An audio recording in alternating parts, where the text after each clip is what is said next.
Good evening, Vice President Wieland, Vice Presidents, members and former members of the Parliament, ladies and gentlemen, Mesdames, Messieurs, we are meeting this evening in order to pay homage and to remember our colleagues that have left us during the last year. And we think that this is part of our common endeavor, of the work we have done, and it's important to remember this, that have worked together with us in order to make a more peaceful and united Europe.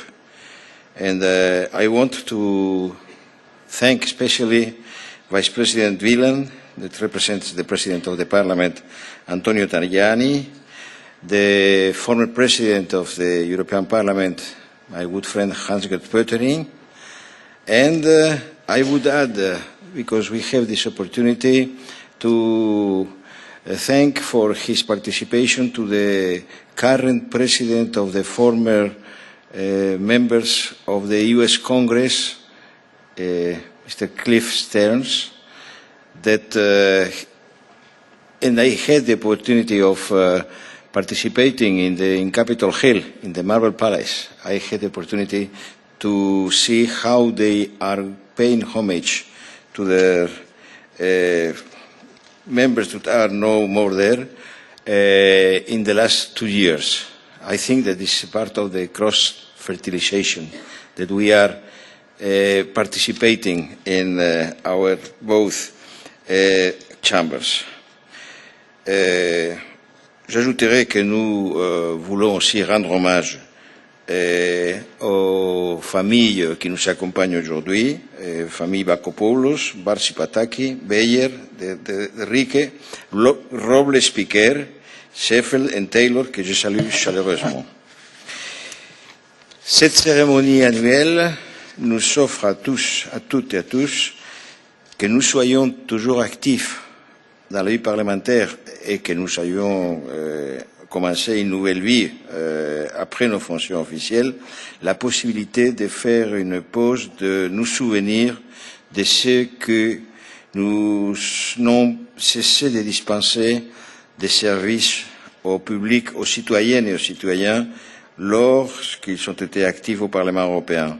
Il s'agit d'une cérémonie qui n'est pas seulement à leur mémoire, mais qui permet aussi de remercier les familles des parlementaires qui ont participé, qui se sont sacrifiés et pour les années que l'un de leurs a consacrées à cette institution et à la cause européenne. We are meeting this evening in the space Yehudi Menuhin, that he was a great European by decision. He was born in New York. He had the decision to, as a wunderkind, playing the violin, to come to Europe. And he became not only a devoted European, he was a British lord, a Swiss citizen, and he was received in and participated, and I am an eyewitness in all the major events in the construction of Europe very actively. For example, he opposed Nazism in Germany, where he triumphed. He was very active in the Soviet Union, defending and protecting people like Rostropovich or David Oistrakh. And he was, along his life, he wanted to peace, not only in Europe. He was participating with allies in the Second World War with a violin, not with weapons, but supporting them. And he received in Jerusalem the Wolf Prize, that is the most important recognition in the Jewish world.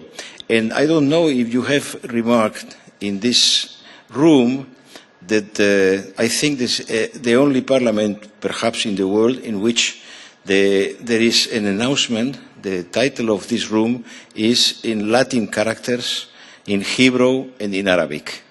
And I think this is a message of peace for all of us. And I don't want to be too long. I thank you again, all of you, for being here and participating in this ceremony. And I want to thank too Mrs. Rihanna Anthony, violoncello, c'est une membre de la chapelle musicale Reine Elisabeth qui nous a ouvert cette cérémonie. Je veux la remercier. Et j'ai le plaisir et l'opportunité de donner la parole au vice-président Wieland. Herr Wieland, Sie haben das Wort. Danke.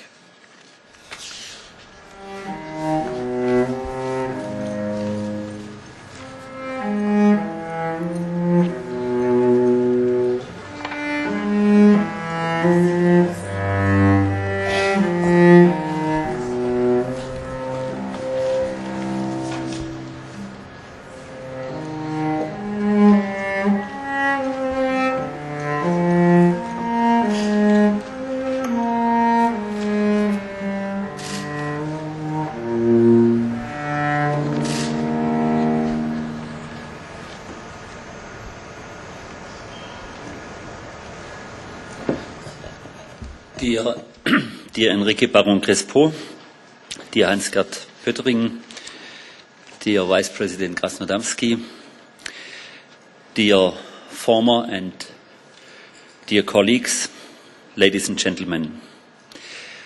We are here this afternoon to pay tribute to our former colleagues who have passed away in recent months.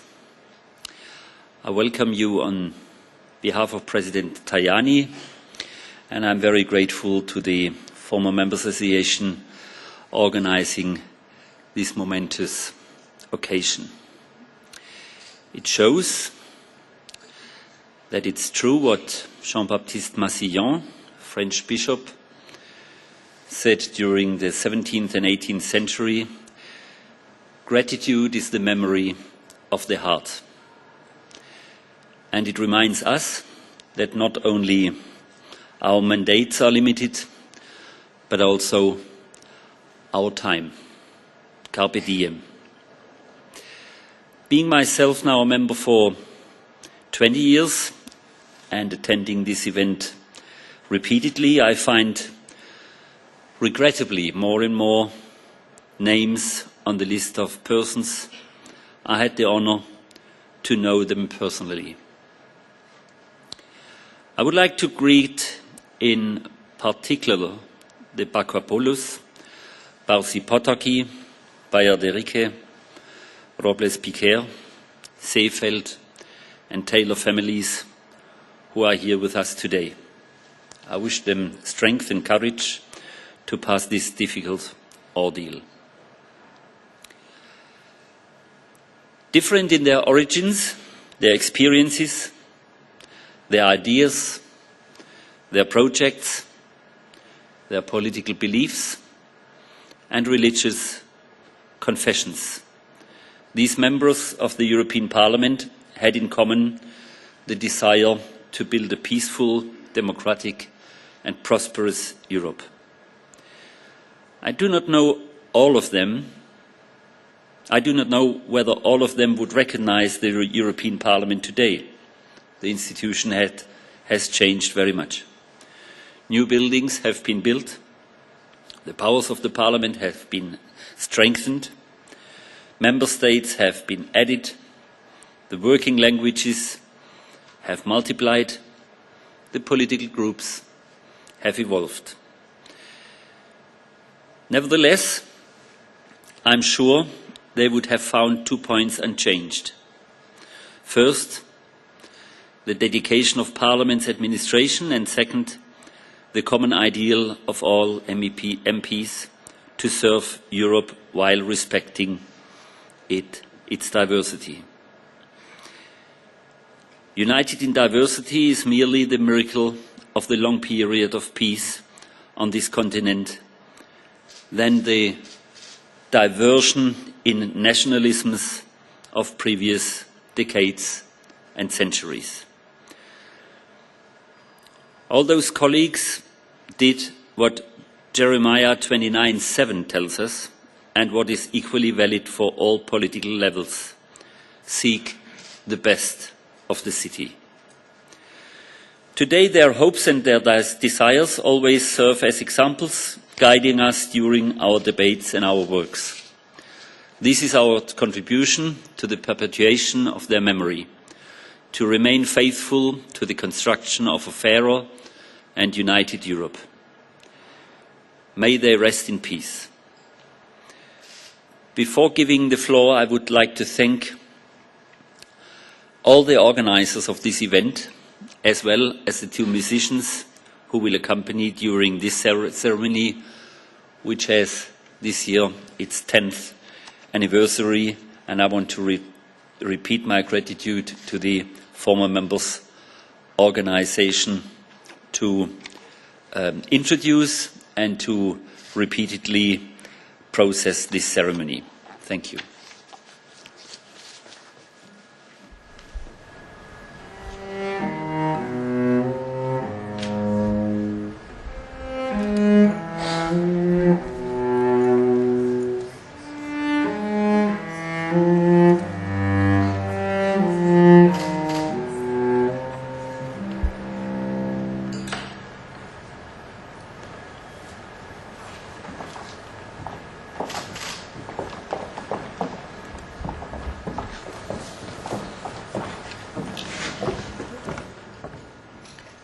Revivre, s'il y a un retour de la mort à la vie, c'est faire ce retour.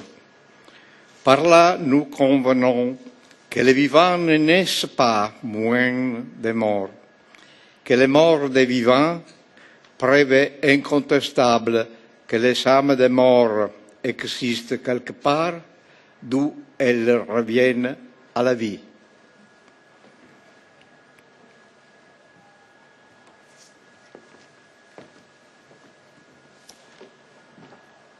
It is hard to eulogize any man, to capture in words not just the facts and the dates that make a life, but the essential truth of the person, their private joys and sorrows, the quiet moments and unique qualities that illuminate someone's soul.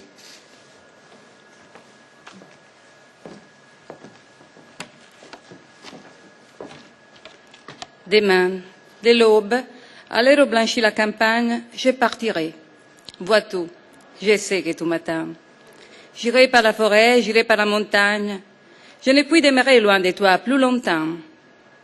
Je marcherai, les yeux fixés sur mes pensées, sans rien voir au dehors, sans attendre aucun bruit. Seul, inconnu, les dos courbés, les mains croisées, triste. Et le jour pour moi sera comme la nuit. Je ne regarderai ni l'or du soir qui tombe, ni les voiles au loin descendant vers la fleur. Et quand j'arriverai, je mettrai sur ta tombe un bouquet de houes verts et de bruyères en fleurs. Par Victor Hugo.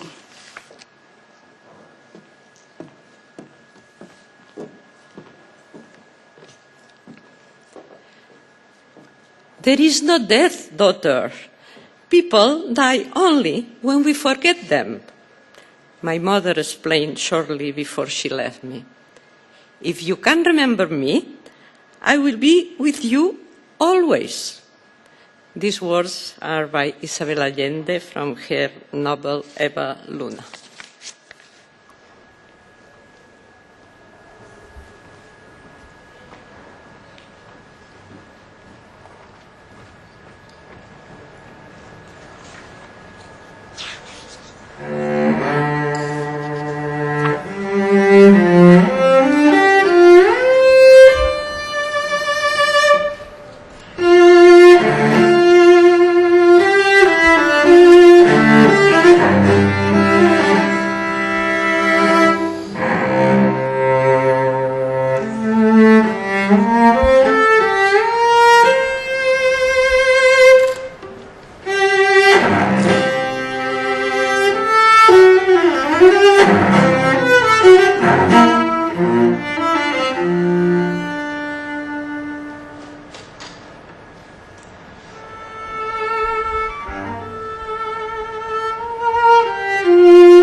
John Mark Taylor.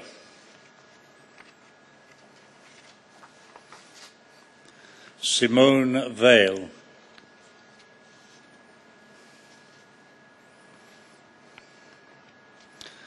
Fred Tuckman.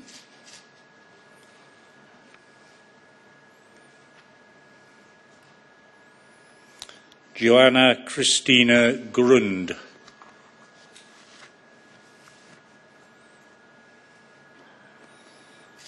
Max Gallo.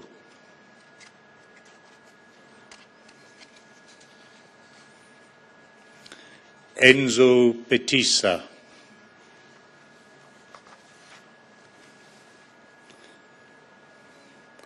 Fritz Gautier.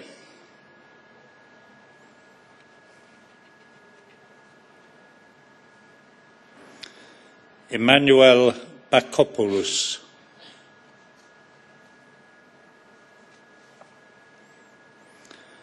Horst Posdorf.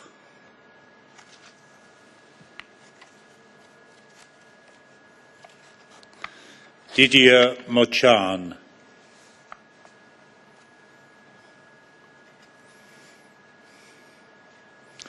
Paul Mark.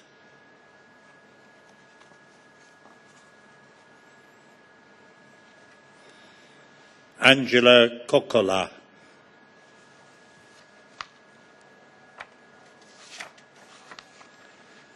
Jean-François Horry.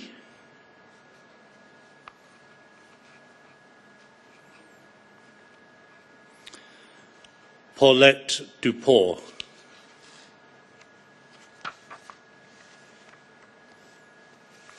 Horst Seefeld.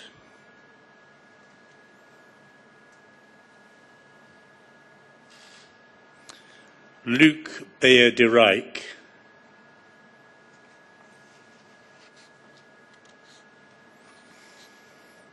Edouard Ferrand.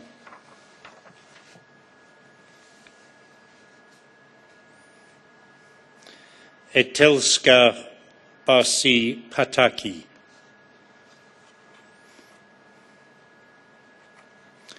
Seamus Patterson.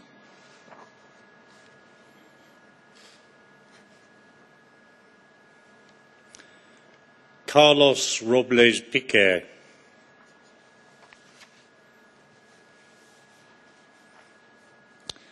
Carlo Ripa-Dimiana.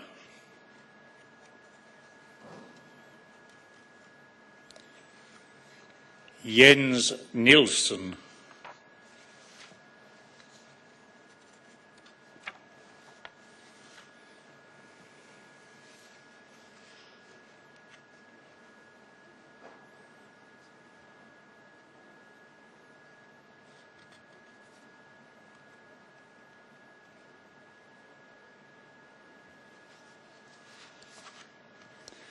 Gerardo Gaibiso. Eolo Parodi. Stefano Zappala. Sean Tracy.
Mr. President, dear Enrique Baron Crespo, Vice President, dear Rainer Wieland, Vice President Krasnodębski, dear families of our colleagues who passed away, dear colleagues, ladies and gentlemen. It is with gratitude that we remember the former colleagues who have left us over the last 12 months. Our thoughts and prayers are with them and their families. I am delighted that some members of those families are with us here today. We think back to the years during which we had the privilege of working with our deceased colleagues in the European Parliament, an institution which has no equivalent anywhere in the world, which is in fact unique. We talked together and of course argued together, but we never lost sight of the imperative of serving Europe. Today, the European Parliament, elected by the citizens of the European Union member states, has an important and influential role as a legislator. Above all, however, and this bears repeating over and over again. It stands for reconciliation, for peaceful coexistence, for freedom, for democracy, for the rule of law, and for the determination to achieve social justice. The principles of solidarity and subsidiarity underpin our efforts to defend our shared values. The Charter of Fundamental Rights of the European Union has enshrined these values and principles in the Lisbon Treaty as the yardstick by which the European Union's actions are judged. The Charter has the force of law. The European Union unification process, which today's European Union embodies, has created something unprecedented in history, a community of nations that is founded on the law, on the principle that right is might and not might is right. Our deceased colleagues stood up for these values and principles. They helped to develop an idea that continues to point the way ahead for Europe, the idea of unity in diversity. Parmi nos collègues décédés l'année dernière figure Simone Veil. En lui rendant hommage à elle en particulier, je rends hommage à tous nos collègues décédés. Le 18 juillet 1979, elle est devenue la présidente du premier Parlement européen, élue au suffrage universel direct. J'ai eu le privilège de faire partie de ses électeurs.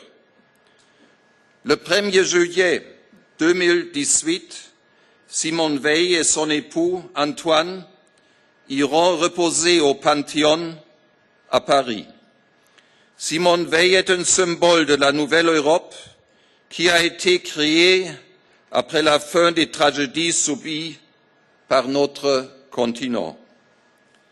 Simone Veil était une personnalité tout à fait extraordinaire. Une femme, une Française, une Européenne exceptionnelle. Elle subit l'enfer d'Auschwitz et malgré cela retrouva le chemin de l'espoir vers un avenir meilleur. C'est le symbole de sa grandeur. Dans son discours d'investiture du 18 juillet 1979 à Strasbourg, en tant que présidente du premier Parlement européen élu au suffrage universel direct, Simone Veil évoqua 3 défis majeurs que seule l'Europe allait, selon elle, pouvoir relever.